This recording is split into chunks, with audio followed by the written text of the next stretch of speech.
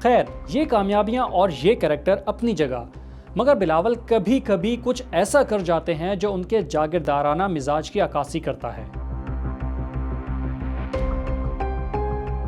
Bilawal Bhutto Zardari Oxford کے پڑھے لکھے ہیں، مگر بہرحال ان کی رگوں میں ایک قبائلی سردار کا خون دوڑتا ہے، اسی لیے وہ اکثر اپنی پارٹی کے رہنماؤں سے بھی ناروا سلوک کرتے نظر آتے ہیں۔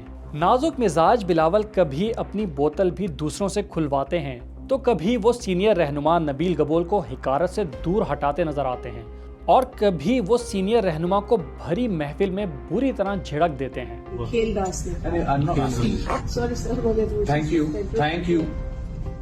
بلاول بھٹو زرداری کے شازیہ مری سے اس سلوک پر سوشل میڈیا پر سخت تنقید ہوئی۔ اس کے بعد بلاول نے انہیں ایک تقریب میں اپنے ساتھ بٹھا کر خود کو مہان ثابت کرنے کی کوشش کی، مگر بہرحال ان کی امیج کو جو نقصان پہنچنا تھا وہ پہنچ چکا تھا۔ اسی طرح عمر رباب چانڈیو کا کیس ہو یا ناظم جتوئی کے قتل کا معاملہ، جس میں الزام پیپلز پارٹی کے ارکان قومی و صوبائی اسمبلی پر لگا، یا شاہ رخ جتوئی جیسے معاملات، بلاول بھٹو زرداری کبھی متاثرین کے گھر نہیں گئے، ان کو انصاف دلانے میں کردار ادا نہیں کیا، بلکہ بلاول کی خاموشی یہ ثابت کرتی رہی ہے کہ وہ اپنی پارٹی کے وڈیروں اور جاگیرداروں کے ساتھ ہی ہیں۔ بلاول بھٹو زرداری پر ایک اور بڑا الزام یہ بھی ہے کہ انہوں نے کراچی کے لیے کچھ نہیں کیا۔ سندھ حکومت صوبے میں ہر منصوبے کا صحرا بلاول بھٹو زرداری کے سر باندھتی ہے، حتیٰ کہ گٹر کا ایک ڈھکن بھی بدلا جائے تو اسے بھی بلاول بھٹو زرداری کا ویژن قرار دیتی ہے۔ اور حقیقت بھی یہی ہے کہ قائم علی شاہ ہوں یا مراد علی شاہ، یہ صرف نام کے شاہ ہیں۔ سندھ پر اصل بادشاہت زرداری خاندان کی ہے، جن میں آصف علی زرداری، فریال تالپور اور بلاول بھٹو زرداری شامل ہیں۔ سندھ کی تقدیر کے سب فیصلے سندھ کابینہ میں نہیں بلکہ بلاول ہاؤس میں ہوتے ہیں۔ تو ایسے میں اگر کراچی کے عوام اور تاجر شہر کی تباہی کا اصل ذمہ دار بلاول بھٹو زرداری کو سمجھتے ہیں تو ایسا کچھ غلط بھی نہیں ہے، مگر پھر جب کراچی کی بزنس کمیونٹی طاقتور حلقوں کے سامنے شکوہ کرتی ہے تو بلاول آگ اگلنا شروع کر دیتے ہیں، اسے چغلی سمجھتے ہیں۔ کوئی آپ کا چیف منسٹر صاحب سے شکایت ہے، کوئی آپ کا کسی اور وزیر سے شکایت ہے، کوئی بیوروکریسی سے شکایت ہے تو مجھ سے کر لیں۔ ذمہ داری اس صوبہ میں پاکستان پیپلز پارٹی کا ہے، کہیں اور جانا اور چگلی کرنا کی کوئی ضرورت نہیں ہے۔ ہم چلے دودھ سے تلے ہوئے نہیں ہیں لیکن اچھے ہیں بھائی۔ بلاول کو سمجھنا ہوگا کہ وہ خود کراچی میں پیدا ہوئے ہیں، یہ شہر ان کا ہے۔ اس شہر کو نظر انداز کرنے کا نتیجہ وہ خود دیکھ چکے ہیں کہ پیپلز پارٹی کے گڑھ لیاری سے وہ الیکشن ہار گئے، تو شہری سندھ کو نظر انداز کرنے سے یا یہاں کے وسائل یہاں پر خرچ نہ کرنے سے ان کی یا ان کی پارٹی کی مقبولیت میں اضافہ نہیں ہو سکتا۔ اگر وہ مریم نواز سے مقابلہ کرنا چاہتے ہیں تو پنجاب جیسی کارکردگی سندھ خصوصاً کراچی میں دکھانی ہوگی۔ بلاول دو بہنوں کے اکلوتے بھائی ہیں۔ بختاور بلاول سے 1 سال 4 ماہ چھوٹی ہیں، جبکہ آصفہ ان سے 4 سال اور 4 ماہ چھوٹی ہیں۔